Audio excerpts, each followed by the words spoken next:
Hey y'all, welcome to the Team LocoFit Roundtable, hosted by me, Laurin Conlon, owner of Team LocoFit.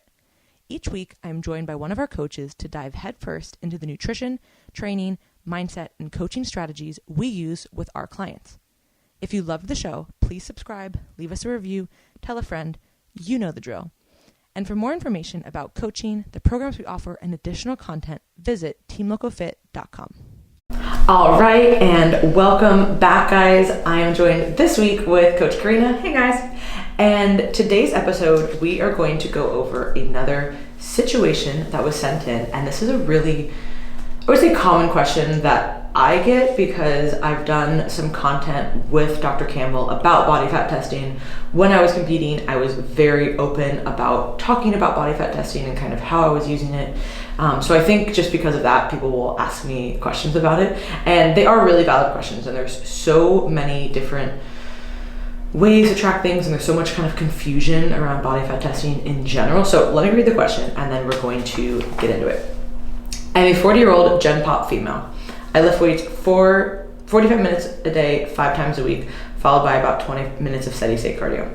My question is, what is the best way for me to track my body fat? I'm trying not to be obsessed with my weight and the scale, but want to focus my efforts instead on decreasing my body fat. My gym has an in-body machine, but I'm not sure how accurate it is. I've seen those scales that measure body fat as well, or the handheld devices. I take pictures and keep measurements, but I'm really looking for an accurate way to track body fat. Also, for a Gen Pop person who eats clean with the above, what above meaning like the training? What kind of decrease in body fat is reasonable? I measure about every month. I'm asking because if you say 2 to 3%, for example, and I'm only hitting 0.5%, then it would be a sign that I need to change. Those numbers are just hypothetical. But any reason for one's body fat to, those numbers are just hypothetical, period. Right. Also, would there be any reason one's body fat might increase while working out and eating clean? Thank you, love the show. So definitely a multifaceted question here, but again, a really good one. So first, just let's get out some of the basics with body fat testing. I think we just need to kind of set that stage. So there are going to be general recommendations regardless of the method that you use, and we'll get to that next.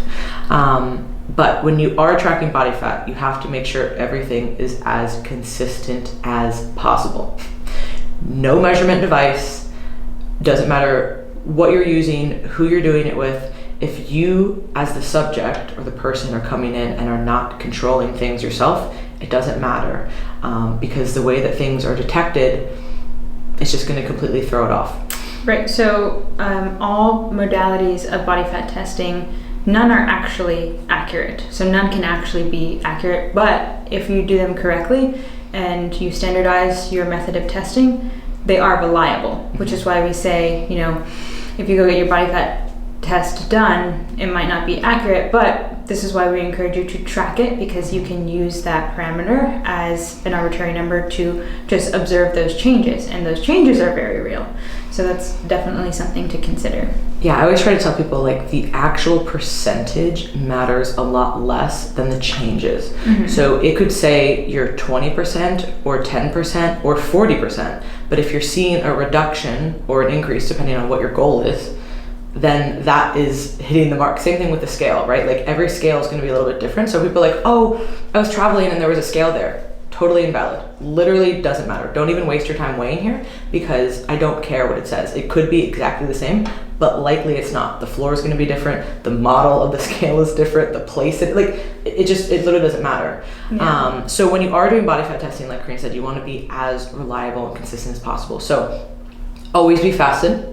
The way our body fat testing machines are pretty sophisticated, but they're not that sophisticated where they can't, if you drink water, you will increase your lean body mass, you know what I mean? Which is fine, but that's false. Yeah, so the general recommendation is dry fasting, meaning no food and water, at least 8 hours prior to the time you're going to be tested at. And so she mentioned in her question, there's the in-body scales, the handheld. So those are the bioelectrical impedance modalities of measuring body composition, which are highly affected by water intake, because the way those basically work is there's electrodes either on the scale that you stand on or the handles that you hold your hands on, and they'll send electrical signals in which the frequencies that change, it'll detect as, okay, this is lean mass or this is fat mass.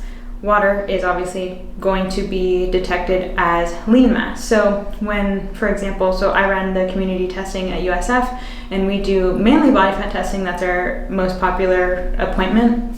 And I'll tell people, hey, whenever someone has a body composition test scheduled, we do the in-body through the bioelectrical impedance, we do skin fold calipers, and then we do ultrasound, and we kind of look at all three. But in-body is going to be like the number we're going to care the least about, because depending on how hydrated or dehydrated someone is, it's going to really fluctuate on lean body mass. And then also that change in lean body mass next time you come, depending on how hydrated or dehydrated you are, is going to be much different as well.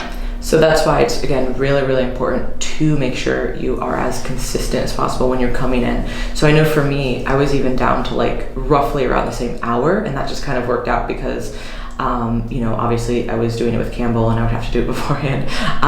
But I would always try to say, even when I was running my research, okay, there's this many slots, like try to come around the same time if you can. And it usually worked out against people's schedules. If they were always a 5 o'clock appointment, they were a 5 for a reason. If they were an 11, they were an 11 for a reason, right? Like it just kind of depended on people's lives. But no food, no water. And then after you use the bathroom. Yes, preferably. definitely use the bathroom if you can. Again, make that as consistent as you can. And like Karina said, the BIA is really, really affected by this. Obviously the skin folds are less, as well as the ultrasound, but you are still you have to get your body weight. So even if you're just doing those measurements, you still have to get your body weight, and your body weight will be affected by how much water you're drinking.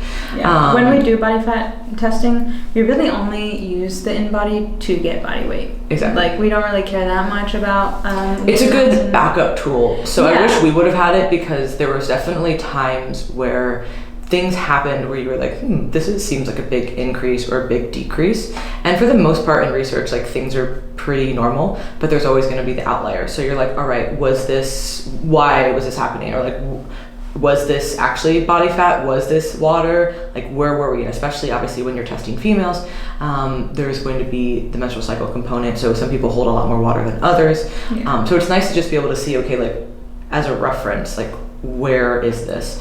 And if it's most likely not going to change a ton, but it's always good to have it as a backup. Yeah. You always want, that way you can go back and see, because instead of just saying, oh, let me just throw this person out of the study, or, when you go to the reviewers, hey, we threw all these people out of the study. Why? Well, we don't know. There was just some outliers, where we could say, oh, okay, well, we had to throw them out because of this. There was all these changes or whatever, right? Like in my study, for example, somebody started taking creatine.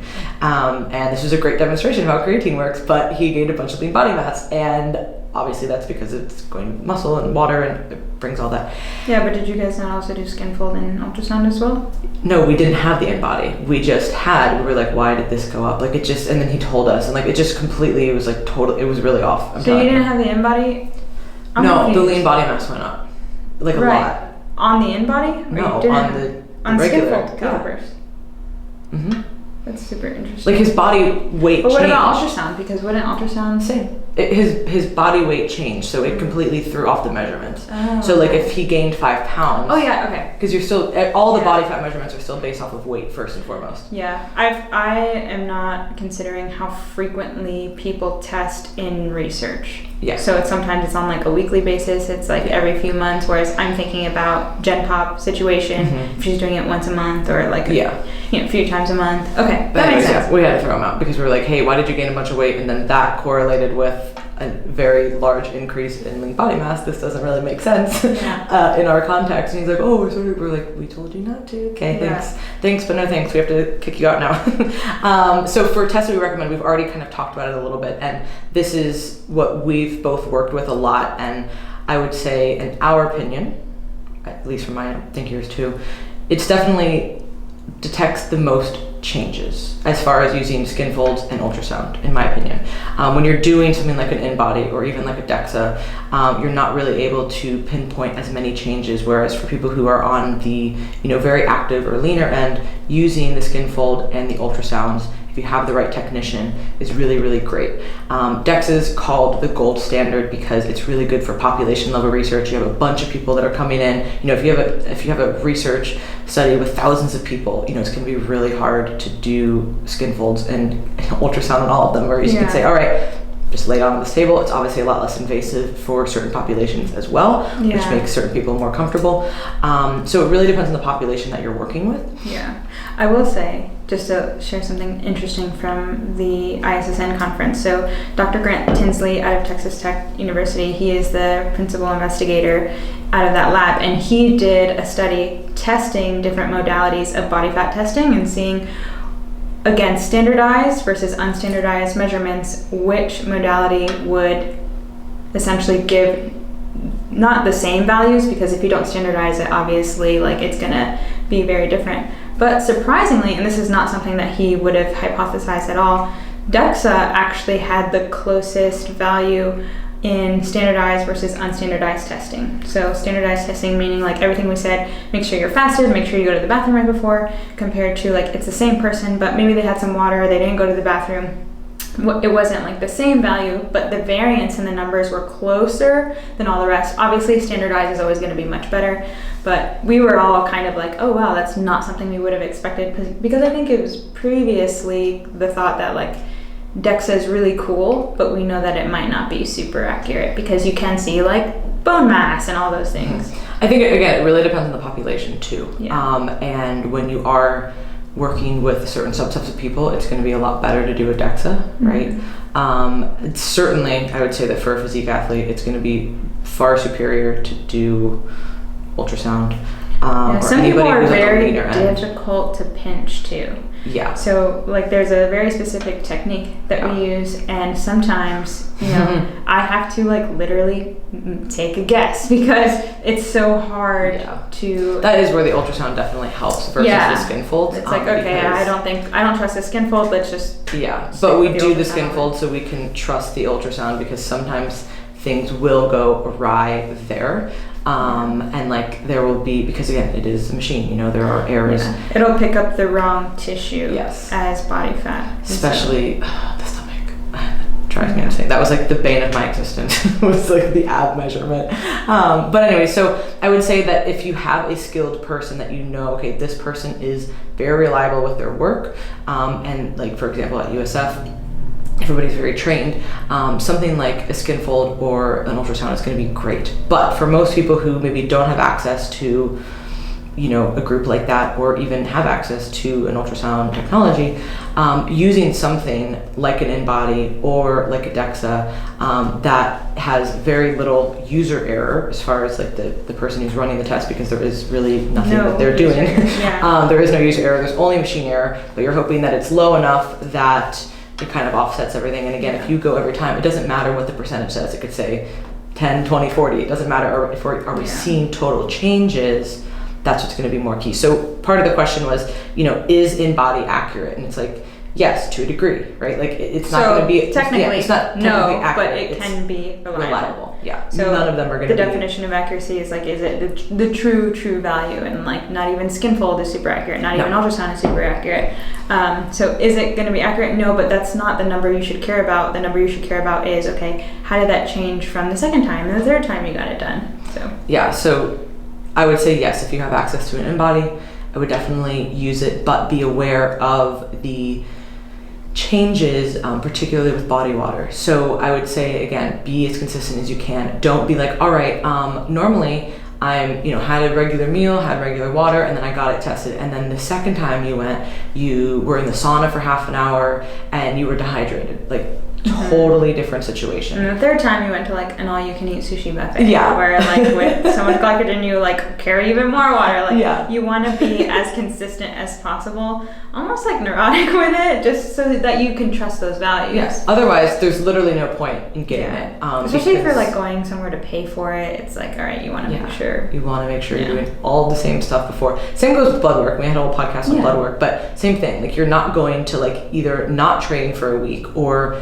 run a marathon and then get your blood work done, right? Like, you can't have these cortisol cortisol is going to be crazy. Your bun is going to be, like, off the like, you're going to be, like, not doing too hot. So, everything about these tests, like, there's only so much, you want to make it as precise and reliable as you can. So I would say that that's kind of how we recommend doing the body fat testing, what measurements we recommend getting. And again, the main thing to focus on here is not necessarily what the percentage is, it's the change over time, which is what we call delta. So like the delta change over time, have you dropped 5% or 1%, or you've gone up, like, right, like these are the things. Now, also understand that every technology, no matter how great it is, there will always be a margin of error, plus or minus, either way. So you always have to assume that there's going to be, it might be hard to detect changes, or there could be an up and down. It's just like the scale, right? The scale is so sensitive to daily changes. And obviously you're not going to get your body fat done on a daily basis. But I mean, I guess if you have one of those scales, you technically could, but you have to understand that there could be variations. So when I was getting this done a lot with like kind of like the case studies for competing, people were like, oh my God, that would like totally throw me off. That would make me so stressed out. And I was like, no, it was just a number. The consistent getting the numbers and seeing them. Oh. And just kind of like the scale could stress people out. Like, oh my gosh, if I saw my body fat, I'd be really stressed out. And I think you and I are like scientists at heart, so we're like data point. Like that's all it is. And of course, like if it was trending in a certain way, or it wasn't trending fast enough, like, oh, okay, I know beforehand that this is where I should be, so maybe I need to pick things up. Yeah. But I wasn't going home like sulking, like, oh my gosh, my body fat was 12.2 instead of 11.9, or you know what, like, right, like you have to be realistic with it. You need those data points to give you direction. Yes. In making sure that, okay, this is not working. This is actually a good thing that I know this, so I can stop wasting my time. But that's actually to where a lot of how we always talk about, like, especially for the physique world, like, it matters what you look like, because I have been the same body fat and looked totally different, which is so interesting. I've been the same weight, same body fat, same person, like more muscle.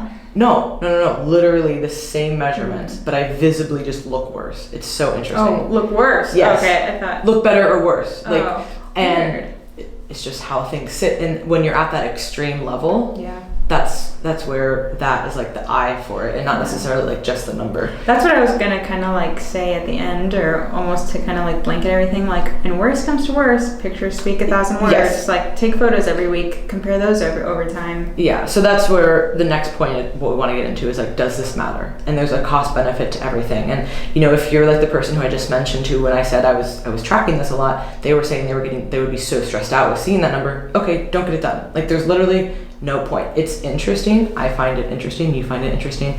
But there is absolutely no need to have a certain body fat percentage. And I understand that people are, in this case especially, there's, you know, she was saying, hey, I don't want to be on the scale as much, so I'm trying to like look at a different measurement, which I applaud, because there are so many fluctuations in the scale.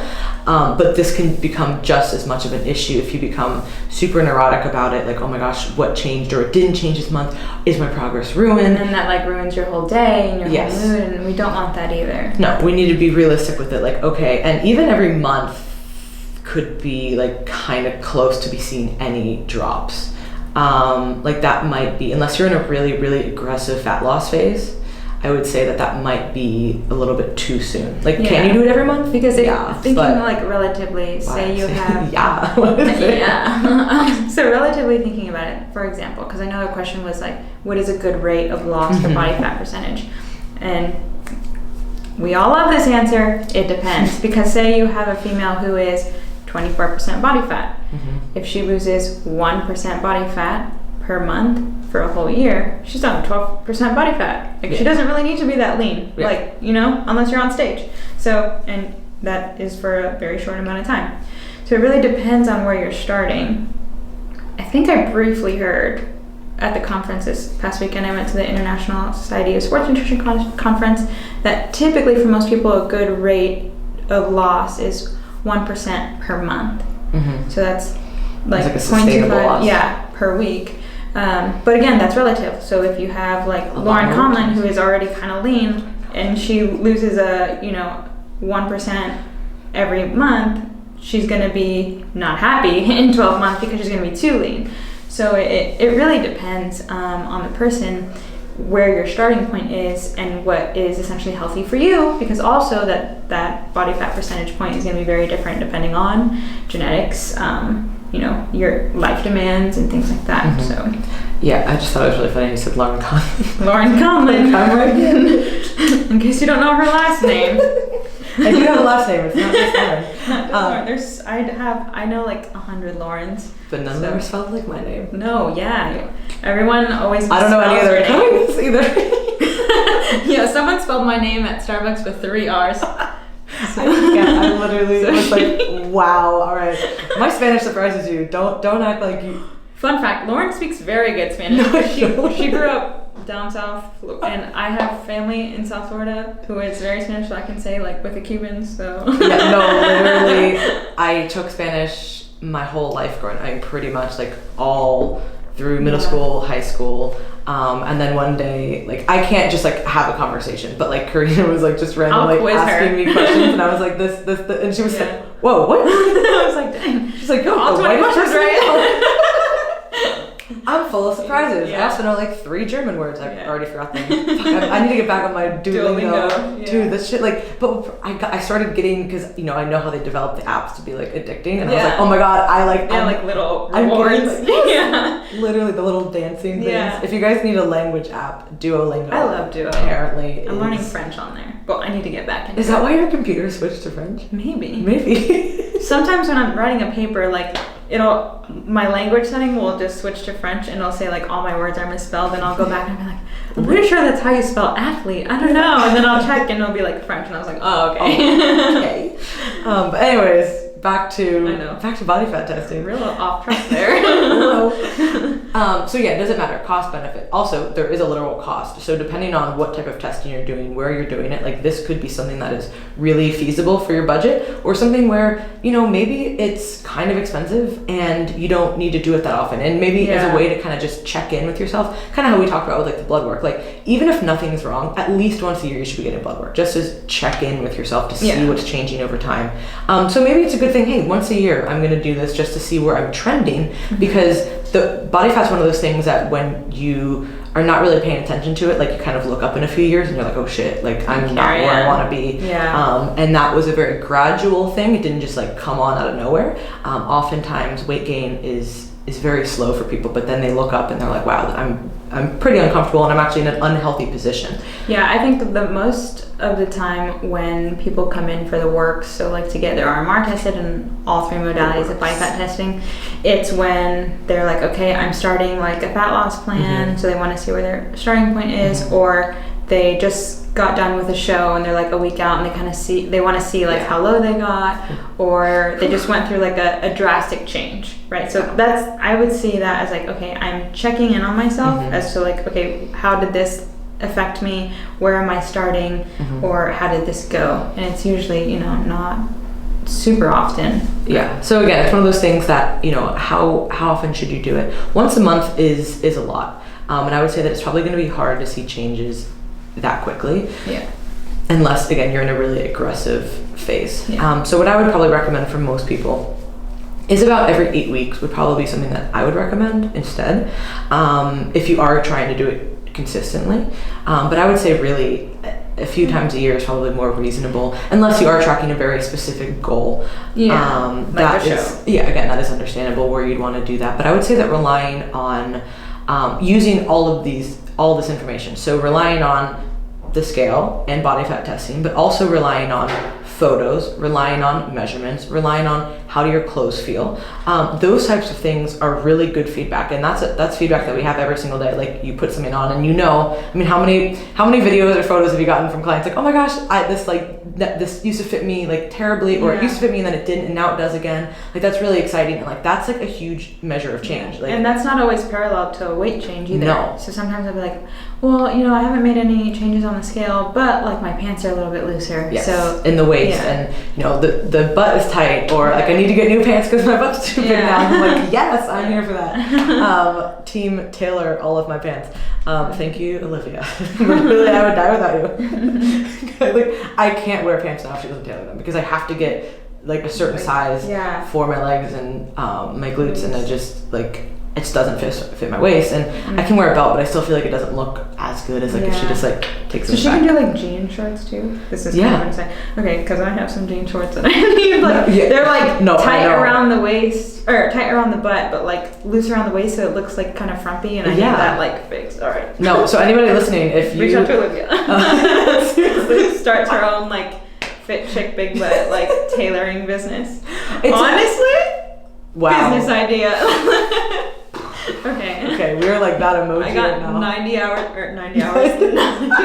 90 minutes of sleep, so I'm sorry if I am like a hot mess right now. Like the gif I sent you earlier, oh my god, I was dying. It's like Buzz Lightyear, he's like, there's no signs of intelligent life here. It's like, that's gonna be us, like, on the podcast today. I was like, oh, this is gonna go so well. I got an hour. My AC broke, so I'm like entering delirium, so it's just like, we're... And in Florida, like... Bro, it's like, and June hits, and it's like, haha. It's like the worst possible time. It's so hard. We're doing fine. We're fine. This is fine. And then lastly, I want to hit on, okay, so understandably, looking at changes over time, we want to see changes in different directions. But I would say that there really is no example that we would give, like, hey, 2 to 3% or 0.5 or whatever. Now, 1% a month might be a really good place for sustainable loss. And obviously, when we're talking about sustainable, that doesn't mean, if you're cutting weight for an event or like a weight class or a physique competition, like that's clearly not sustainable weight loss. But in a, Gen Pop situation, the whole goal of a diet should be to keep most of it off. Now, there's going to be periods where we always talk about this, like we diet and then we reverse, diet, reverse. And over time, we're trying to stay lower. Aim for that lower. In those reverse periods, it might go up a little bit, but hopefully it's not up as high as you don't want to go back to baseline. Yes. Yeah. So percentage is tough. And again, I wouldn't get too hung up with that. And I appreciate this line of thinking because it is a little bit more nuanced than just looking at the scale weight. But I would say take it all into consideration. Take the scale, take the body fat testing, maybe more like every 8 weeks though. Take the measurements, take your, how your clothes feel, all of that, like, and photos like together. And don't just look at it as like, okay, this percent, am I hitting it? And I know that it's for people who are very like numbers based, that's very satisfying. But oftentimes whenever we try to have percentages or whatever, or rate of weight loss, I find that can actually stress people out more, because if they don't hit it, then it's creating, like, we have to have a target. But if it's checked in on too frequently, I find that people can become very obsessed with it in a way that is not productive, because fat loss isn't linear. No, it's not linear. And there's some weeks where literally you're not going to be dropping like on the scale or maybe these measurements, but you are like, you're looking different, and then it plays catch up. I have a client right now, she's like losing her mind. We're prepping, and when I tell you this chick has barely lost any weight, like I'm saying barely, and she's made substantial changes. Now she's finally getting to a point where we are seeing some movement, but it's still way slower than I expected. And it's her first show. So first of all, she started in a pretty good body composition. So it wasn't like she was super, super heavy. Yeah, she doesn't have much to lose. It wasn't like a crazy deviation we had to make. And this is our first show together, so it's hard to know, okay, what are you going to look like stage lane? Where are you going to be? Yeah. But obviously I've coached enough people to know, okay, you are making changes. Like photos, send me videos. Like, because sometimes in photos, people look very different than when they're moving, like in a video. Video checks out, measurements check out, biofeedback checks out. And I'm like, oh my God, this is insane. And I'm like, I just want you to stop weighing yourself for, certain periods of time, because this is literally pointless. And of course, we're still using it like sparingly. But it's one of those things that like sometimes it happens. And now I have a feeling, because we got through this one like spot, I have a feeling it's going to start dropping a lot faster. That weight like threshold. Yes. That like we went through that in my prep. I was like at the same exact number for 7 weeks, and I just wanted to cry like so. And then it just starts. Yeah, and then it finally moves. And it moves in the slow movement was not expected, and the fast movement was not expected. Like neither of those make sense, but they make sense in the context of I see this with so many clients. Now some people kind of chug along every week, and that is amazing. Oh, that's the best. But I would say, we love you guys. Yeah. But I would say that most people are not in that situation. No. It's almost, I think of it as like when you're like getting over a hill, like it's an uphill battle to get past that set point, and then you get past it and it's like really downhill quite quickly. Yes. But in a good way. Yeah, in a good way in that instance. Yeah. So I would just say that looking at all of those measurements in conjunction is going to be really, really important, and not getting too hung up with the changes. And that's why when the last part of her question was, could somebody's body fat increase while working out, and eating right and all that? And it's like, maybe because of the way that the measurement was, right? Like we don't know. Like, did you standardize how you were doing the measurements? Was it on a day that you were maybe holding more water? Yeah. Was it a day after you had a bunch of, like, when were you taking this test? How frequently were you? Was it every month you took it? Yeah, we don't know. Like, so there's so many different. Did you use different modalities? Like, there's a lot of reasons why. So kind of just like how the scale weight will fluctuate sometimes, which doesn't make sense. This could also fluctuate, and you could have taken it on one of those days. This is only at one snapshot of time. So that's why it's important to look at, okay, not just this one measurement, but multiple. Yeah. So yeah, thank you so much for submitting this question. I thought it was a really good one because, like I said, we've talked about body fat testing a lot. I've done so many body fat tests, so have you, so it's definitely one of those things that we have a good amount of experience in. And if you are in the Tampa area, USF does offer now community testing, which we did not offer when I was there, so this is super cool, because there were so many people who asked me about it, and I was like, sorry. So we offer it to anyone. It's on the USF website. Nice. You can also DM me on Instagram personally, and I can schedule you. But yeah, we're pretty easy to find if you just simply like Google body fat testing in Tampa. We're typically that first search engine. Yeah, that's super awesome. So if you have any other questions, guys, we would love for you to submit these type of anonymous questions. Because they are anonymous, you can feel free to have as much specific information in there as possible. We will not know who it is. So if you want to have a coaching question or more of a mental health related question that me and Rick can answer, certainly do that. We will put that in the show notes. And then also for any other information or questions you have for us, you can visit teamlocofit.com. Thank you guys so much for tuning in, and we'll catch you next time. Bye.